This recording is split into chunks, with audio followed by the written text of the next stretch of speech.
man, you have met a terrible demise. But, I don't feel too bad about it. After all, if it weren't for me, it would have just been from someone else, I guess what I'm trying to say is life goes on. Well, for everyone else, life goes on. Not you. You're dead. That's neither here nor there.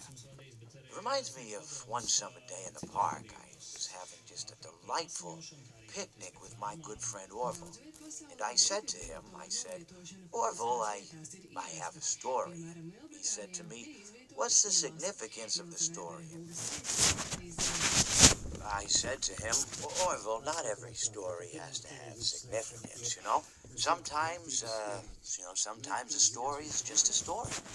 You try to read into every little thing and find meaning in everything anyone says, you'll just drive yourself crazy. I had a friend do it once.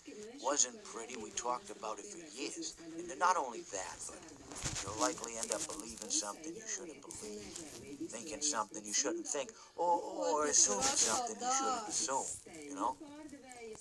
Sometimes, I said, a story is just a story. Just be quiet for 1 second in your life and eat your sandwich, okay?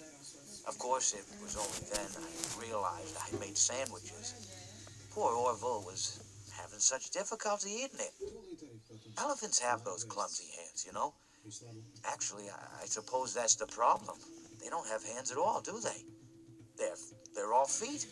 I couldn't imagine someone asking me to eat a sandwich with my feet.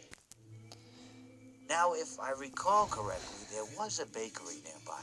I said to him, Orville, let me go get you some rye bread. Now, I'm unsure if elephants enjoy rye bread, but I assure you that Orville does. Now, this was on a Tuesday, which was good because rye bread was always fresh on Tuesday. They made sourdough bread on Monday and threw it out Wednesday. Or rather, they sold it at a discount for people wanting to feed the ducks, and then probably at the end of the day, finally, they threw it all out. I don't recall. I do remember a man who would bring his son to the bakery every Wednesday and go feed the ducks. He would buy all of the sourdough bread. Of course, you're not supposed to feed the ducks sourdough bread at all. It swells up in their stomach, and then they all die. At least that's what I've heard. I never saw any ducks die myself, but I did notice a substantial decrease in the duck population over the course of a few years. I just never thought to stop the man and tell him that he was killing the ducks by feeding them sourdough bread.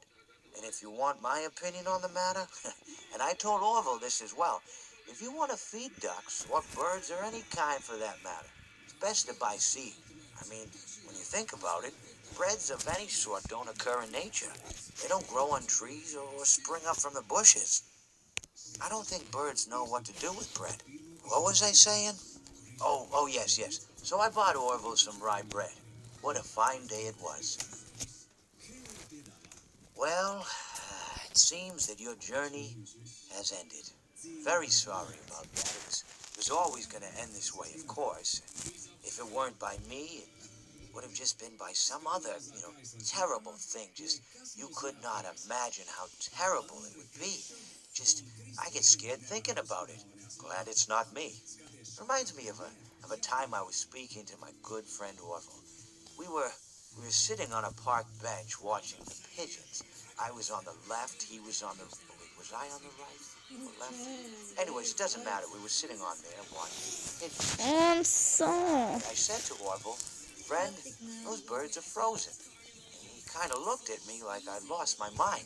But I reminded him that it was winter, and often birds will sit in a tree until they freeze. Then they sort of fall to the ground until the sun warms up and they can, move around again. So I said to Orville, might as well save those breadcrumbs until the birds thaw, because they can't very well enjoy them in the condition they're in. To which he asked what I meant, asking what condition the crumbs should be in before he threw them to the birds, assuming that I meant the birds couldn't enjoy the breadcrumbs in the condition that the crumbs were in, when in fact I had meant the birds could not enjoy them in the condition that the birds were in, considering that the birds were frozen. So he took a moment and then threw his last handful onto the ground. I said to him, Orville, why did you throw the breadcrumbs to the birds when I just told you they're frozen? To which he responded, the breadcrumbs are not frozen. Again, misunderstanding my words. I didn't mean to say that the breadcrumbs were frozen when I said I told you they're frozen. I'd been referring to the birds. In hindsight, what I should have said was, and this would make perfect sense, why did you throw the breadcrumbs to the birds when the birds are frozen? He misunderstood upon my correction, stating that he didn't know what else to do with the breadcrumbs, and that perhaps, when the birds thawed, they'd still be able to eat the crumbs. So I said to Orville, and this is what I said to him, I said, Orville, the birds may be dead. It seems that you have met a horrible demise, my friend. But, these things happen in life. Life goes on. Not for you, obviously. You're dead. But it reminds me of a time I was having a conversation with my friend Orville. We were, with the river. We were sitting by the river and watching the fish leap over the falls. And I said to Orville, sometimes I feel like a fish leaping over and over again, always trying to get somewhere. I don't know where, only to find myself in the jaws of a beast. He, of course, looked at me, surprised, Have you been in the jaws of a beast, friend? To which I said, no, of course not, Orville. I said, no. I simply meant that life can seem like a relentless endeavor to overcome meaningless obstacles, only to meet an equally meaningless fate, regardless of your efforts, regardless of the obstacles you've passed. And Orville, he stood and proceeded to drape me with a picnic cloth, to which I asked him, I said, Fred, what are you doing? He looked at me very concerned, really. I feel like you've gotten too much sun. Indeed, indeed I had. He proceeded to pour me a glass of just ice-cold lemonade. Ooh, you ever mix it with iced tea? You do like a little half lemonade, half, you should try it some way. You can't because you're dead. But anyways, so you may be asking yourself, how did I go from sitting by the falls and drinking lemonade to being wedged in the air duct? Not only with Orville, but with an entire assortment of fruity-colored friends. Well, there's really no good answer to that, but perhaps I met a demise of my own at some point, and this is my afterlife or my dream. Whatever it might mean, I honestly don't know. Or maybe it doesn't mean anything at all. Maybe it doesn't mean anything at all. It seems that you have met your end. What a pity. I don't feel too bad about it, though. After all, if it weren't me, it would have just been one of the others, I guess. I'm honestly just glad to be out of those air ducts. It's not easy for a hippopotamus to fit up there. And not easy to get down either. Not as young as I used to be, as you can see. I used to be able to do all sorts of things.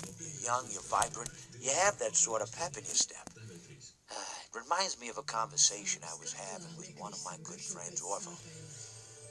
We were having a nice picnic one day. I believe it was summer. No, perhaps it was it the fall? Yes. It was the fall because the leaves had turned already. But I said to Orville, I says, Orville, I have a story to tell you. And Orville looked at me, kind of odd and said, well, what's it about?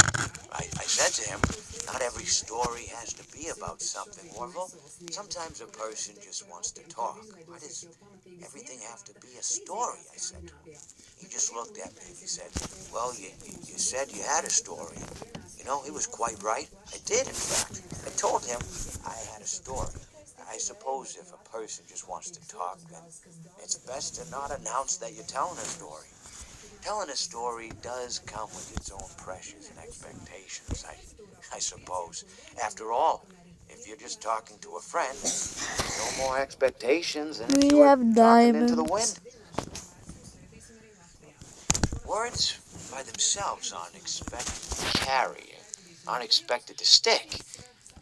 But if you announce you're telling a story, well then, There'd better be a point to it all, you know? No one wants to sit and listen to someone ramble on and on and on with absolutely no end in sight. So, it's good to be mindful that when you tell someone that you're about to tell a story, that you have something to say. Telling someone that you're going to tell them a story is tantamount to asking them to stop what they're doing and pay attention. You're basically saying, hey, buddy, stop everything. Stop what you're thinking. I have a solution to everything. And, well, I didn't really have any story to tell. In hindsight, I probably just misspoke when I said that I had a story. I think it would have just been better to tell Orville that I wanted to tell him something rather than tell him that I had a story. But even then, it might have put too much importance on the whole thing. Either way, it was quite a nice day. I remember that we were drinking tea.